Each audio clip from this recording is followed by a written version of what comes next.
Muy buenas a todos chicos, otro día más estamos aquí con un nuevo video tutorial. Sé que muchos de vosotros estabais esperando este momento. Ha llegado el momento del aerógrafo y aquí lo tenéis. Lo primero para preparar el aerógrafo, recordar es utilizar el thinner. Al igual que el agua, es un diluyente bastante atractivo para nuestro aerógrafo.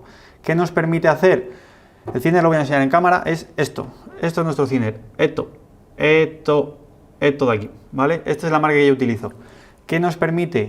Tiene un poquito de retardante y hace que se aglutine mejor la pintura sobre la superficie. No nos van a salir tantas patas de araña y cosas similares, ¿vale? No va a haber tantos problemas con el aerógrafo. Yo lo utilizo sobre todo por eso.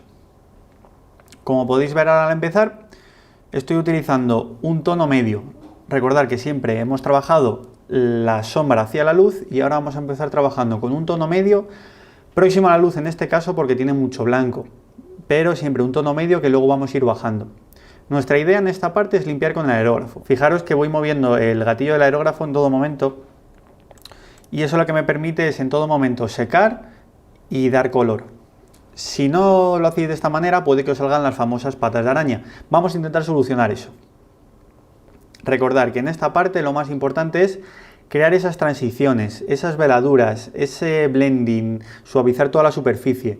No debéis suavizar todo por igual. ¿Por qué? Porque vais a perder demasiada información. Por eso siempre os recomiendo suavizar algunas partes y otras no. Fijaros que he utilizado un tono medio. Siempre vamos a empezar con el tono oscuro subiendo hacia la luz. Y ahora con el tono medio vamos a ir suavizando esas partes intermedias o incluso de sombra, que luego volveremos a reforzar con el aerógrafo. En la parte de sombra, en este caso, también podéis utilizar el mismo color. ¿Por qué? Porque al final es un color que va a estar en la atmósfera, en el ambiente en el que queremos integrar la figura. Recordad que añadiendo un poquito de esos colores en más puntos nos lo va a integrar mucho mejor en nuestra miniatura. Como podéis ver, estoy metiéndole bastante tono de este en la zona de sombra. Porque después, aquí en la zona oscura, voy a añadir muchísimo negro. Voy a enseñaros cómo utilizar ese negro, porque quizás no sea negro. Voy variando el color, también es muy importante. Si todo lo limpiáis exactamente con el mismo color, al final va a estar limpio, pero os va a faltar información. Si jugáis con diferentes azules, va a tener diferentes matices en muchos puntos, porque al utilizar como una veladura, veréis como en algunos sitios os agarra de una manera el color y en otros de otra. Siempre testear el aerógrafo. Como podéis ver yo aquí en la servilleta, hago unas pequeñas pasadas para ver si es la dilución que yo quiero. No hay una dilución correcta. Siempre testearlo primero. ¿Por qué digo que lo testéis? Porque si no lo testeáis podéis cubrir demasiado o muy poquito.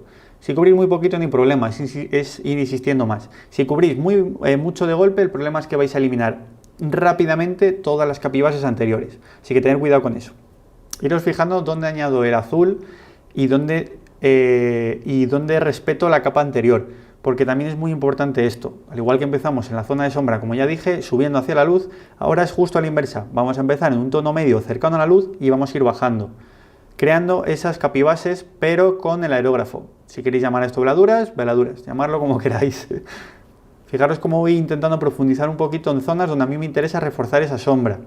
Si en alguna zona nos pasamos porque nos hemos limpiado demasiado y nos hemos cargado el valor de la luz, no os preocupéis en absoluto. Luego lo recuperaremos con el pincel. Todo perfecto. Recordad que no cometemos errores nosotros, simplemente creamos diferente información.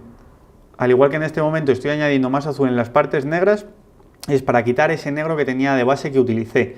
Me interesa meter un poquito de saturación en el negro, para que no se me quede sin información. Si al final utiliza solamente un negro, pierda la información del color, que es un poco lo que vamos a recuperar ahora con el aerógrafo de una manera sencilla. Otro punto interesante para la parte oscura sobre todo, ya que queremos conseguir un efecto satinado o como humedecido dentro de nuestra miniatura, es importante en este momento utilizar un poquito de tintas. Si tenéis miedo porque os va a satinar demasiado, ir mezclándola. Yo fui mezclando una tinta que es esta en concreto, ¿vale? La he llamado Blue Shade porque al final es green, pero si pongo green sé que muchos de vosotros vais a tener tintas similares de estas, pero al final la mancha que te deja al final, la veladura, la pigmentación, hay algunas que tiran hacia azul y otras hacia amarillo. Esta es la que tira hacia azul, ¿vale? Podéis utilizar la tinta que queráis, como ya os dije. Si queréis pintar un tiburón verde o rojo, pintarlo, ¿vale? No hay ningún problema. Pero yo en este caso lo que utilicé fue justamente esto. Utilicé el Blue Shade. Podéis utilizar tanto pintura mate como con tinta. Podéis mezclarla si tenéis miedo a ese brillo directo. Yo en este caso utilicé tanto la tinta verde como esta tinta de Blue Shade porque me interesaba añadir un poquito de amarillo a la tinta. He buscado en este momento profundizar las sombras a base de contraste por color y por acabado. Este acabado va a ser brillo. No excesivamente brillo, porque al dar unas veladuras finas no va a coger mucho brillo, pero sí es verdad que luego lo voy a seguir reforzando porque a mí me interesaba, para dar ese aspecto de humedad. Si utilizáis las tintas para reforzar esas sensaciones, va a ser mucho más sencillo que si intentáis pintar un tiburón directamente con colores mate, en todo punto por igual. ¿Por qué? Porque al final estamos acostumbrados a que todo lo que está en el mar brille por la humedad del agua. Lo vamos a representar con las tintas, así de sencillo, ¿vale? Es por la única razón que he utilizado las tintas en este caso. En anteriores vídeos, como ya sabéis, no he utilizado tintas para la piel, pero en este caso sí me gustaría reforzarlo.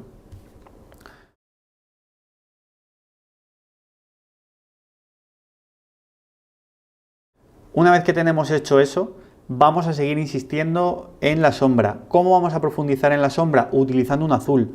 ¿Por qué un azul al negro? ¡Oh, Dios mío, un azul al negro! ¡No! Porque si tú metes un poquito de azul a ese negro, vas a conseguir más profundidad en el color. Ojo, a lo mejor a tu vista le parece negro, pero la realidad es que era azul. Lo testeamos como siempre y fijaros, en zonas máximas de sombra ahora voy a ir profundizando con esta mezcla entre la tinta y el azul. ¿Por qué la tinta y este azul? Porque la tinta nos va a dar un poquito de profundidad y el azul otro poquito más. Entonces vamos a conseguir esa sensación de humedad y ese azul que es esa información que nos faltaba en el negro. Por eso cuando visteis esta figura dijisteis, ostras, cómo mola ese negro. Era porque tenía mucho color el negro. Y fijaros que yo empecé con negro. Ese prohibido, ese color maldito, pues con ese empecé, pero ahora lo he cambiado todo. Como podéis ver, no hay ningún problema por querer cambiar en cualquier momento. No hay un ABC, no está estipulado todo, podéis pintar como queráis, simplemente disfrutar con la pintura. Al igual que yo he utilizado azul, podéis utilizar otros colores. Siempre y cuando recordar que si lo que queréis hacer es profundizar en la sombra, tiene que contener un poquito de azul porque os va a ser más sencillo. Si tiene violeta, magenta y demás, como veréis a continuación, también es válido. Simplemente os voy dando pautas, pero no os quiero marcar nada porque lo que quiero es que disfrutéis con la pintura. En este caso estoy metiendo el azul, pero como veréis a continuación, he añadido un poquito de magenta, ya veréis.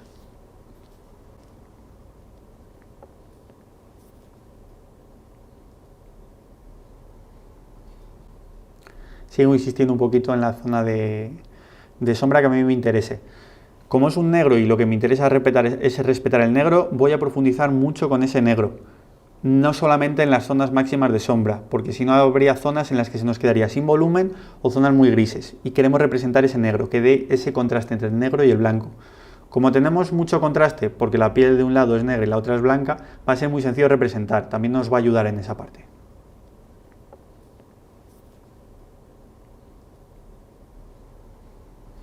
Y ahora ahí viene el momento de la verdad. Ese magenta, ese color prohibido ahora.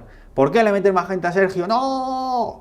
Pues le meto magenta simplemente para utilizarlo como tonalidad en algunas partes, en este caso en las zonas blancas, y en las zonas de sombra o zonas negras lo voy a utilizar para dos cosas. Una de ellas va a ser para meter una tonalidad en ciertos sitios, como codos o cosas así, porque quiero darle más carnosidad a la piel, y otras para reforzar aún más esa sombra, porque le podemos insistir con un poquito de magenta hacia azul.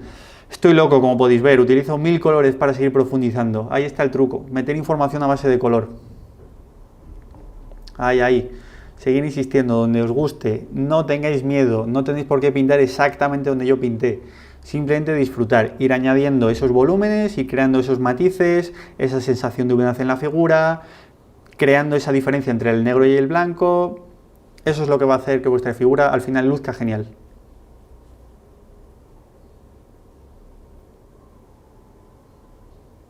Creo que ahora ya en pantalla se empieza a ver la diferencia, ¿no? Cuando ya empiezas a jugar con esos matices, profundizando en la sombra, metiendo algún tonito magenta un poquito en los codos. Recordad que todo esto siempre se va a poder seguir trabajando más. Podéis seguir metiendo el aerógrafo, podéis seguir metiendo pincel, lo podéis meter ahora, luego volver a trabajar con el aerógrafo. Podéis hacerlo como queráis. Yo en este proceso trabajé todo con el aerógrafo y luego después veréis lo que hice.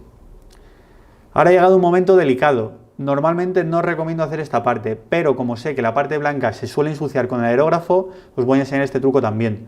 Podéis utilizar un color muy cercano al blanco, pero sin llegar a blanco. Como podéis ver, he utilizado una mezcla entre ese azul y el Pale Flesh, porque no va a ser blanco puro, nos va a dar un poquito de luz en ese blanco y eso va a hacer que creemos más volumen.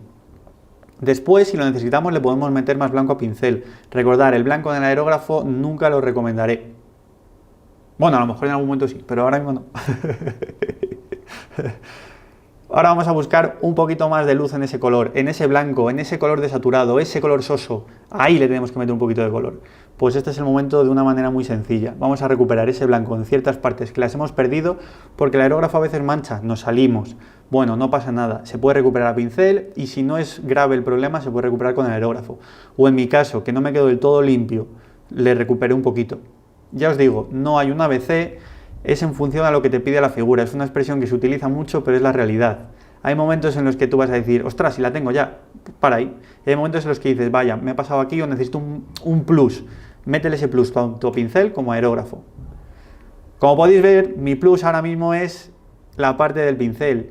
Como ya os dije en un momento, no os preocupéis por nada, siempre se puede retocar todo. Ahora vamos a crear un poquito de información con motitas blancas y motitas negras para integrar ambas partes y vamos a profundizar un poquito más esa luz, vamos a sacarla. ¿Cómo la sacamos? En este caso vamos a utilizar un color que tenga mucho más blanco. Si queréis meter blanco puro, lo podéis meter en este momento. ¿Por qué? Porque ya tenéis creado todo el volumen, tanto con color, con luces, con sombras, con texturas. Ahora es el momento en el que sí que podéis jugar tanto con negro, con blanco, si lo queréis o si lo necesitáis. Eso es como vosotros queráis. Yo aquí ya empiezo a utilizar la información en determinados puntos, chiquititos puntos. ¿Por qué? Porque mi figura ya está terminada. Simplemente es el momento de disfrutar con pequeños matices. Quiero probar esto aquí a ver cómo funciona, añado este poquito aquí. Yo quería probar cómo funcionaba si yo pintaba con unas manchitas, integrando la zona de negro y la zona de blanco, en ambos sentidos. Y bueno, el resultado me gustó mucho y fui insistiendo en algunos puntos más, creando esa información. Y ahora, como podéis ver, añadí un poquito más de rosa al blanco para buscar ese contraste de complementario. El complementario no quiere decir que si utilizáis azul vaya a ser el naranja, porque depende del tipo de azul que hayáis utilizado, puede ser ese naranja tirado más hacia rosas o más hacia amarillos, ¿vale? En este caso yo utilicé ese color porque a mí me pareció que quedaba chulo. Y nada, es simplemente eso, ir reforzando estos últimos toquecitos y creo que es bastante sencillo, ¿no, chicos? Ahora os viene la parte difícil, sé que vais a estar muchos asustados, pero no os preocupéis, tenéis que romper con estos estigmas que tenemos en el mundo de la miniatura. Pintar con el aerógrafo ahora, que es muy divertido, y terminar con el pincel para terminar de rematarlo. Espero que os haya gustado mucho y nos vemos en el siguiente especial.